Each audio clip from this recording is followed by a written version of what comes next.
नमस्कार. आपण रेकीविषयी बरीचशी माहिती जाणून घेतली.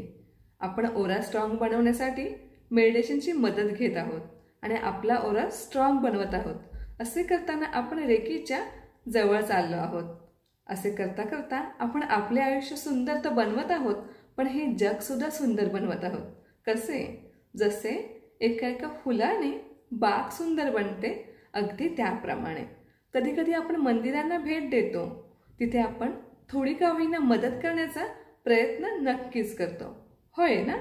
अगदी त्याप्रमाणेच जसे जसे आपण हील होतो तसे तसे ही मदर अर्थ सुद्धा हील होत असते. म्हणूनच आपण रेकीच्या मदतीने आपल्या आयुष्यातील मानसिक, शारीरिक, आर्थिक अडचणी दूर करून आपल्या मदर अर्थला हील करण्याचा प्रयत्न नक्की करूया. असे करताना थोड्या अडचणी येतील, पण त्या अडचणी आपण सहजपणे दूर करूया.